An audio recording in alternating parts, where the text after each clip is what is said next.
Hello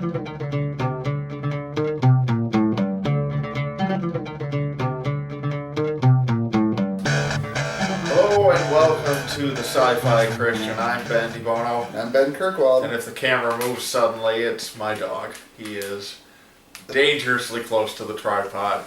You can't see it, but we can, and in a few moments we'll probably be out of shot because of him. Anyway, this is the start to a new series we're going to be doing here. Obviously, Game of Thrones Season 8 is not here, so that's not why you're here. That is not why I'm here. I'm really excited for this new series that we're going to be doing once a month-ish, hopefully. Right. Here, looking at some older movies. Exactly. That is a genre that I'm not familiar with. I would say I'm familiar with movies from the 1990s on. Right. Well, I bet you we could find some that would get you stumped from the 1990s. Yes. That's true. You're familiar with popular movies from the 1990s on. And, I mean, I've watched, like, White Christmas and stuff. Sure. But so you've seen some of the I've seen some of the, but not a lot. And so... When is White Christmas from? I have actually not seen that. 1967. Okay, so this was older than that. Yes. Okay. Yeah.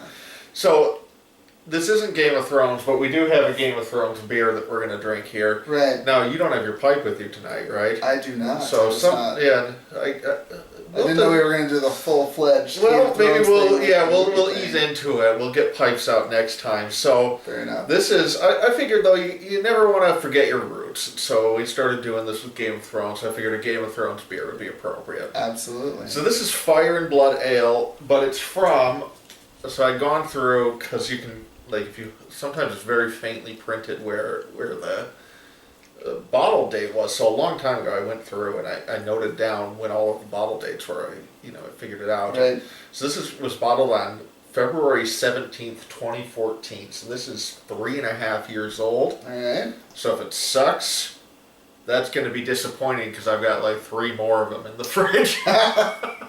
So let's Fire and Blood is an IPA? This is a red ale brewed with chili. So kind of like the Senior Oh, okay, I remember this beer now. Yeah. So this was, when it was fresh, I was so on it. So let's twist. You have to twist as you twist? do it. Yeah. Okay. Haven't you ever opened a cork before? There you go. There we go. Well, like wine, you use the corkscrew. Well, no, champagne, you're supposed to twist and, like, you're supposed to turn the bottle and lift. Then no. Clearly. Yeah.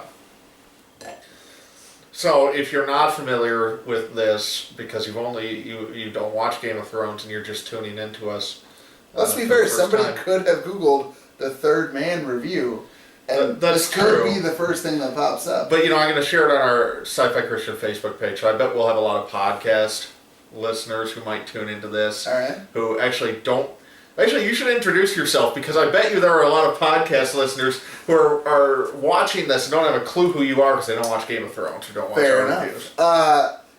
My name is Ben Kirkwald. I teach. I'm a teacher. Teach 6th grade science. Taught 5th grade for a few years. Ben and I, we go to the same church together. We've known each other for about 6-7 years now, somewhere like that. Something like that. Maybe 5-6 years. Yeah, something like that.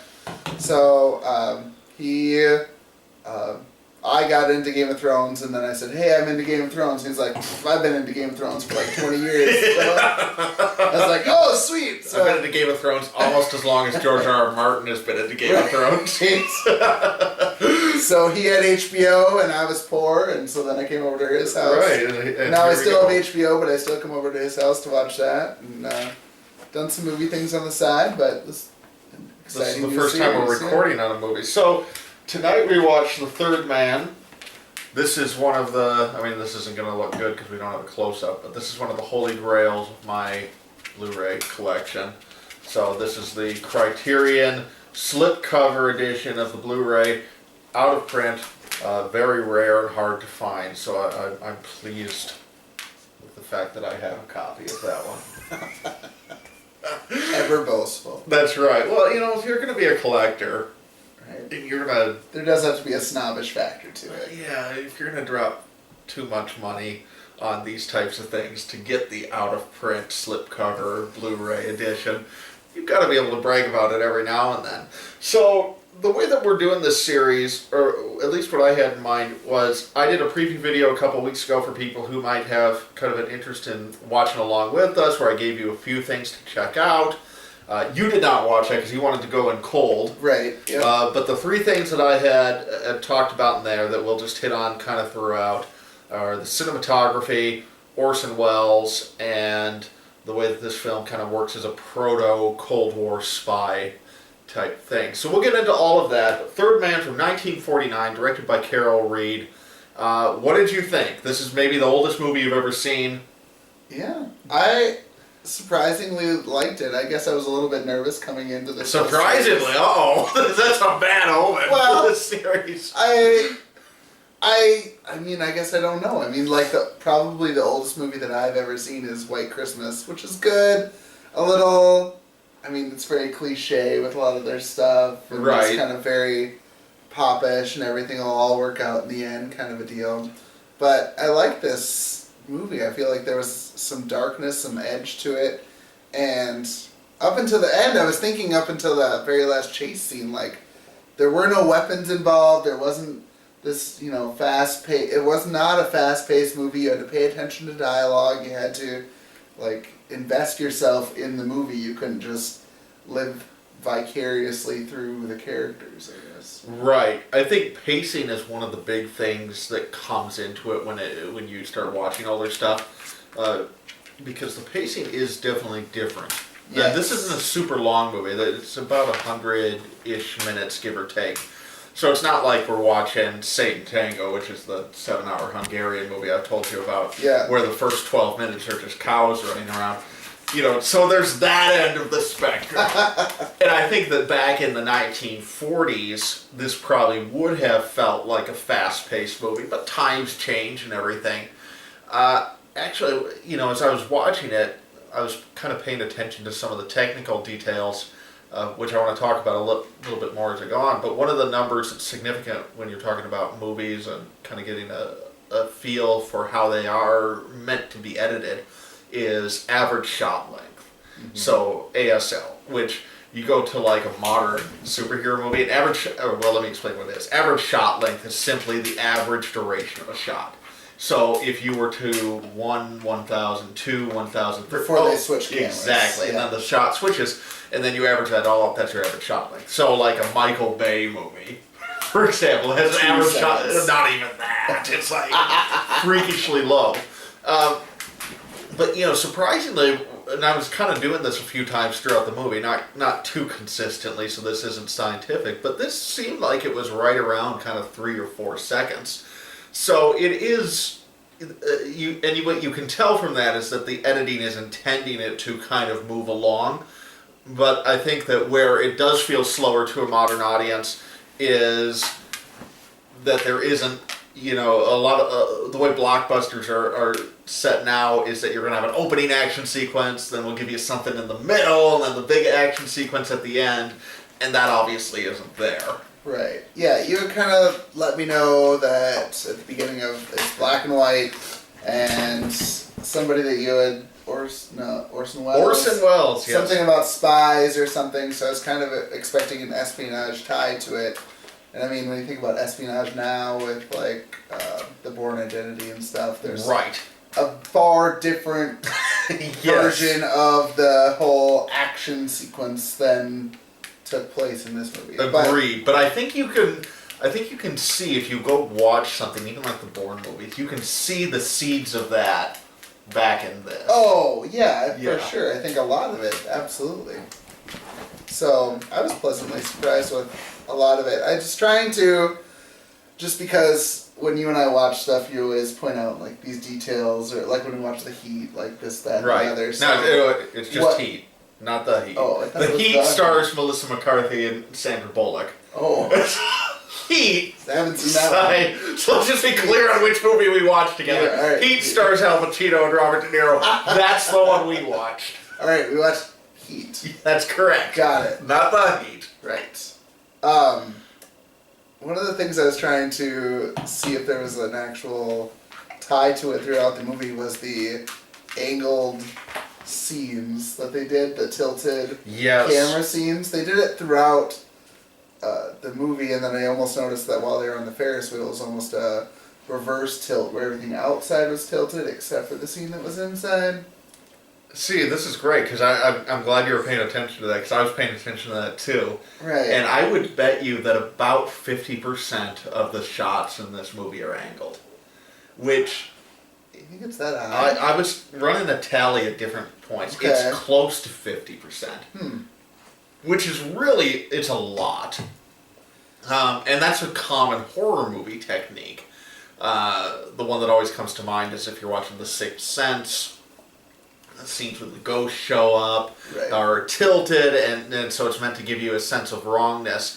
And here, it's everything in this movie, in terms of cinematography, is meant to kind of draw you into a maze, and that's a lot of what that does. Is it establishes that things are askew. And what's interesting is that, especially in the first part of the movie, when Holly is interviewing people, that's when the camera tilts.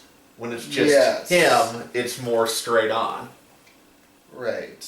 And I noticed that, like, when the little boy walks into the room, his camera angle is also tilted there as well. Right. Yeah, so there's a sense of that when you're meeting new characters and he's getting new information, it's kind of a subconscious visual cue to tell us don't necessarily believe all of this. Right. But do pay attention to it. Correct. So, speaking of paying attention, did you find the plot hard to follow at all?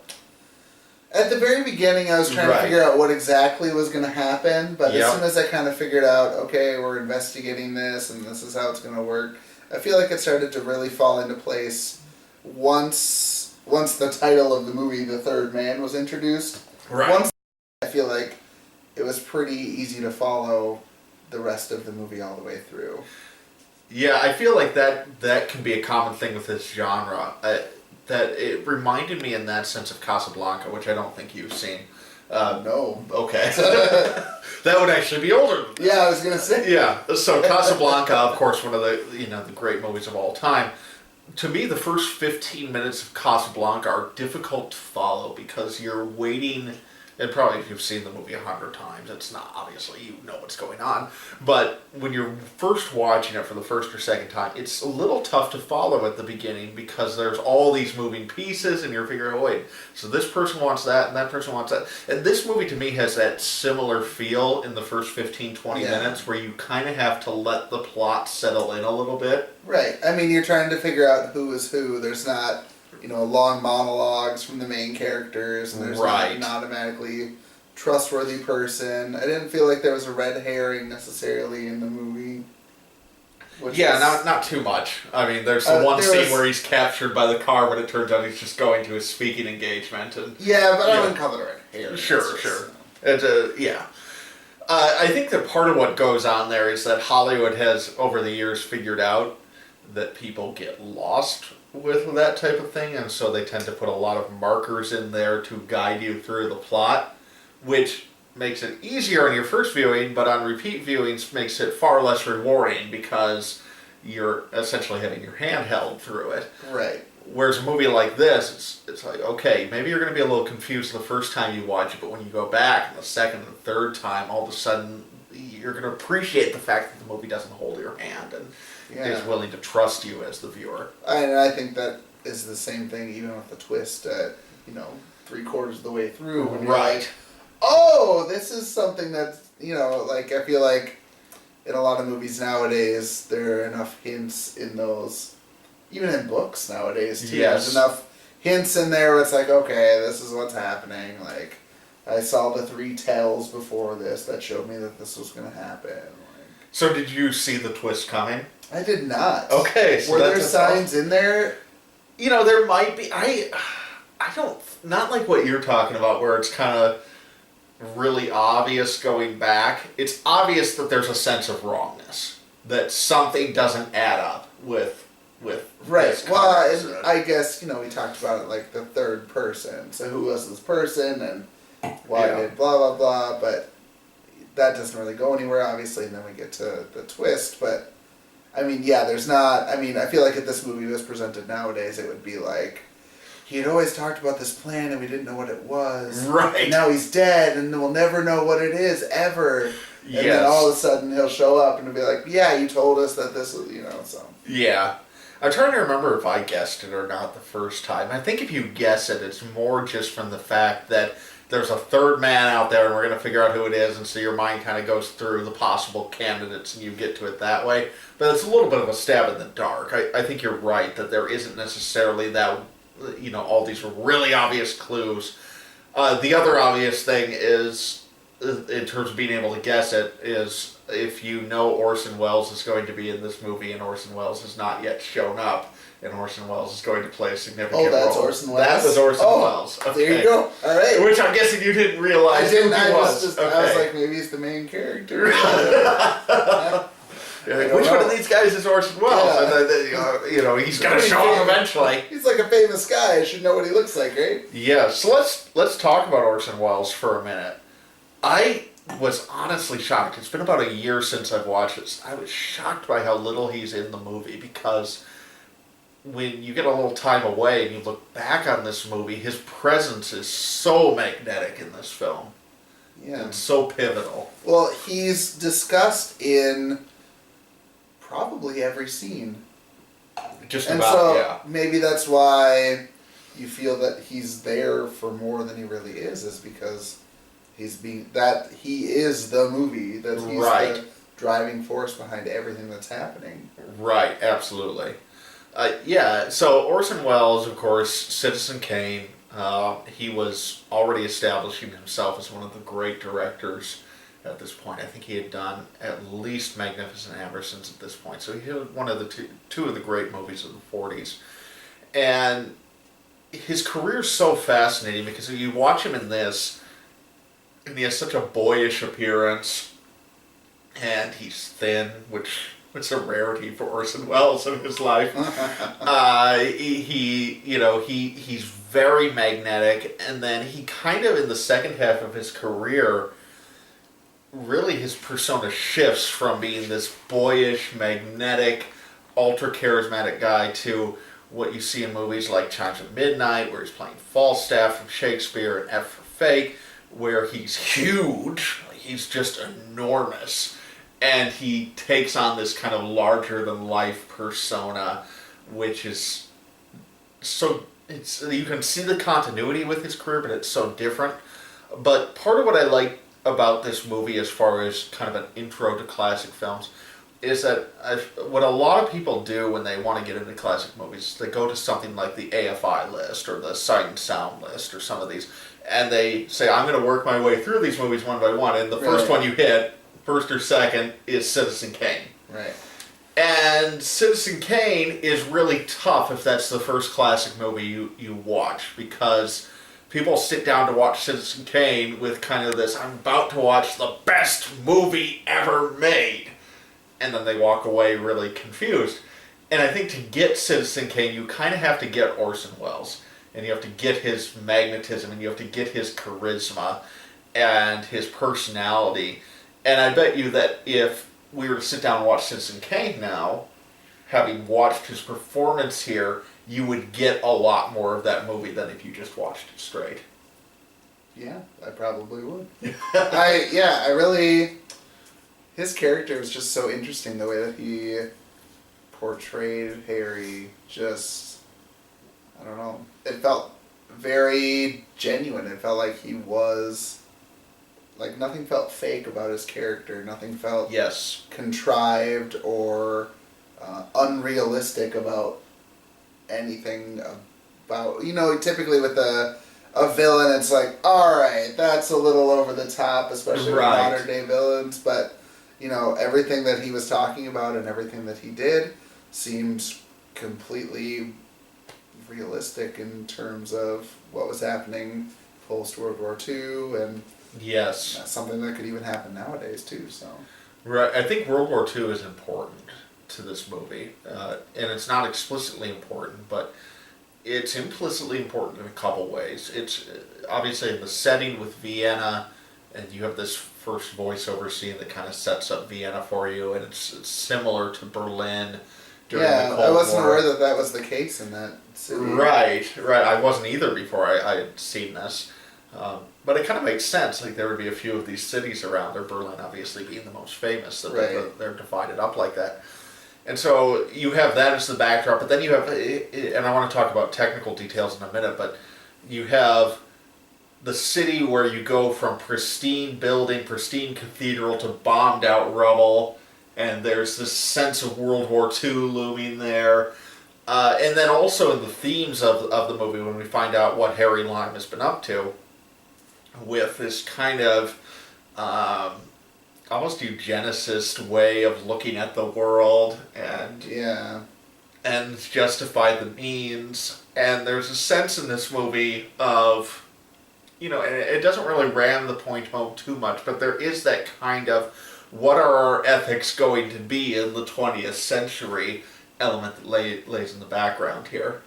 Right, yeah, because coming out of World War II, obviously, especially this, well, it's a British movie, so it would played in America too, I'm assuming. Right, yes. And so, coming out of that, there's a very evil distinction of both Germans and Russians at this point. Right. But they don't really portray the evilness of either one of them.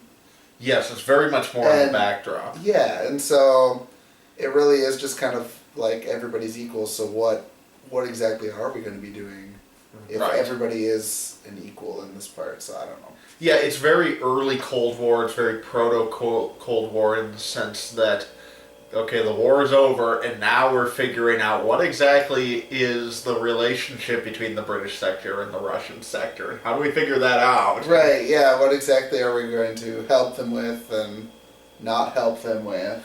Right, and part of what's valuable about watching movies from this era is that I don't think that anybody with this movie sat down and said, okay, that's what we want to drive home, it's this tension we're all feeling. It's more just the product of what things were in the 40s.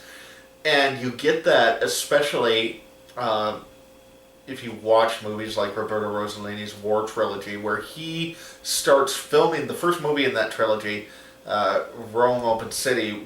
He started working on that when Rome was still occupied by the fascists. And so you have this generation of films that take place right after World War II, where you have the people who are making them actually live through it.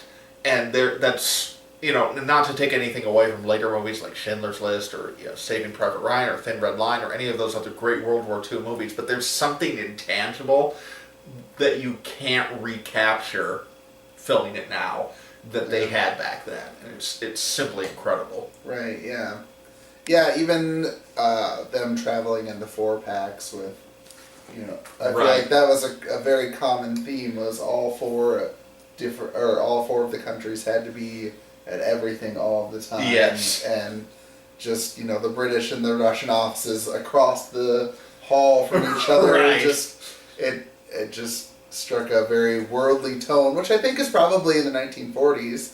I would assume is a very different view of the world than people may have been used to before, thinking about having the Russian office across the way from the British office. Has to be a very peculiar feeling for a lot of people for there to be such open communication between countries that don't share a border. Right, yeah, and I think that too, you think about the Cold War, and the Cold War kicks off more in the 50s and 60s, and so you have this period where this movie's being made 3-4 years after the end of World War II, and it's sort of like, okay, we were all friends when we were fighting the Nazis. What does the world look like now? Right, everybody has their rose-colored glasses on still, kind of a deal.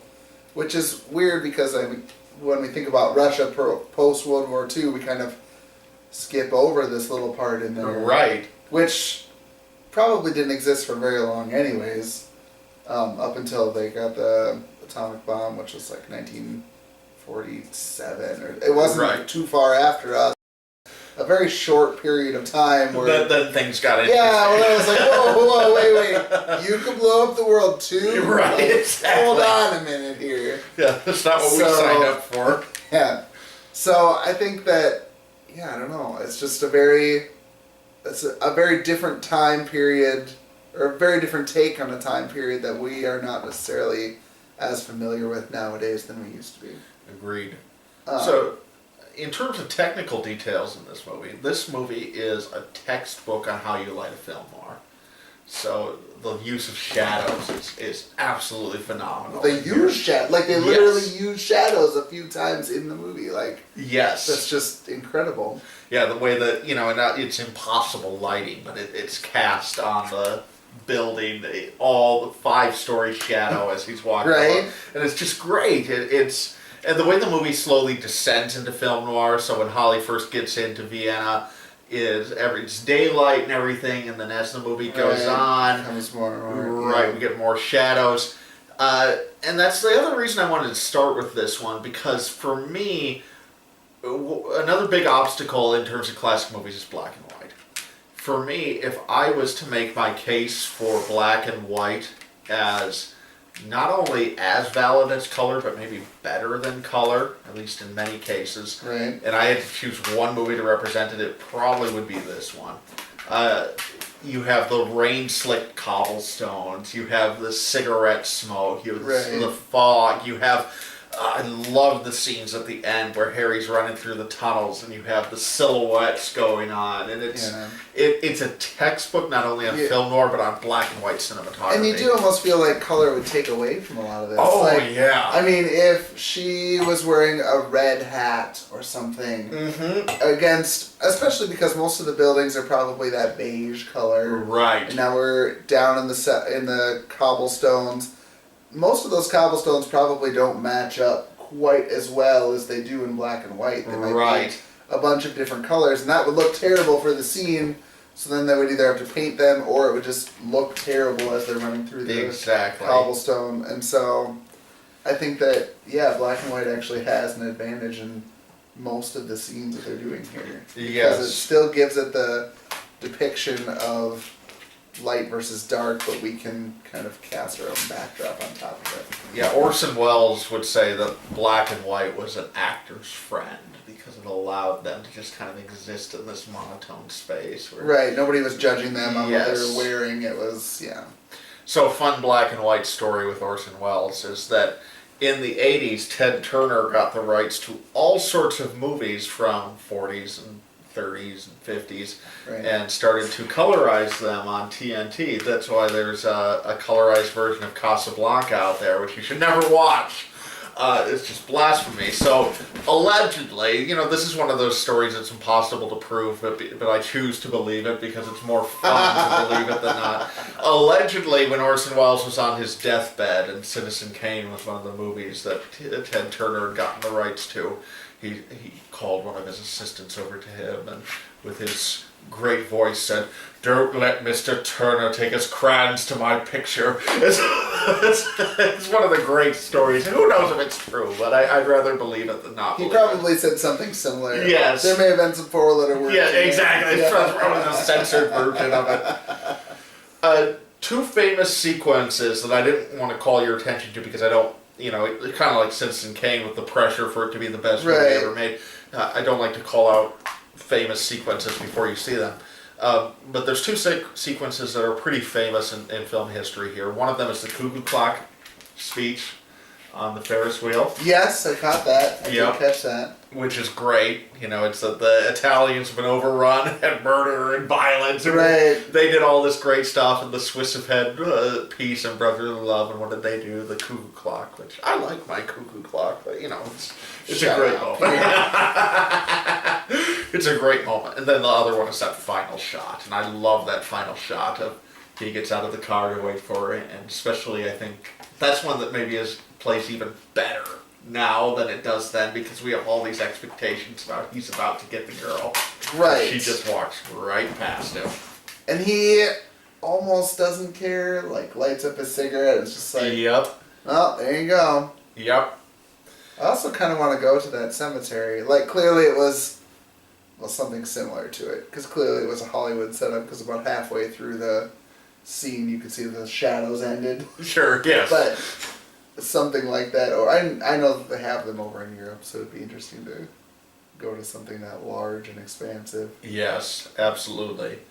The other interesting thing about that final shot that I noticed is, so Stanley Kubrick is very famous for his use of one-point perspective, where everything in the scene, everything in the shot is focused on a singular point, so it brings an amazing amount of symmetry. Right. That shot is almost one-point perspective, and I think it's that I'd be curious to go through the film and see how many other cases there are like that, because I think that's kind of a more subtle version of the angling of the camera, where it's like it's almost symmetric but not quite. So I'd be curious if he does that at any other points in the movie. And unfortunately, I didn't notice that till the end, so I didn't have a chance to look for it. So you're saying like other points in the movie where there's one person in the center of the shot. Right. So that shot obviously is set up to be like the one-point perspective where you have trees on both sides. And if the camera shifts just a little bit to the left, it would be perfectly symmetrical on both sides. Yeah. And it's not. It's a little bit to the right. And so you still have this kind of very subtle sense of wrongness throughout. It looks symmetrical to me. I don't know. Maybe I had my head tilted. Well, it's, if I was to show you a Kubrick shot where he does that, and then that one side by side, you would see the difference. Okay. So, any other thoughts you had watching this or that we didn't get to? No, we talked about the camera angles. I like the twist that I did not see coming. That was refreshing almost. I love that scene. That's so great. Right? And I don't know. It's just overall I was very pleased with the movie. Awesome. Well, I'm glad that's the case. Like, it's a good starter for the series. If you had, and I want you to give your honest reaction. Hopefully we'll eventually get to something that you don't like, and I'll talk you out of it, or vice versa, as we do this. But this is one where it's kind of the canary in the coal mine. Like if you had said, I hated every scene of it, we might have been in trouble for this series. This series is an end now. Exactly. So I'm thinking about next month a little bit. And you can think about this, but, it's October. Right. You're not a horror fan. No, I'm not. Okay. So, but with old that in horror mind, movies, I could give it a shot. With that in mind, a few horror movies that you can consider, or we can just not do horror because why does the whole month have to be about horror? We can do non-horror in October as well.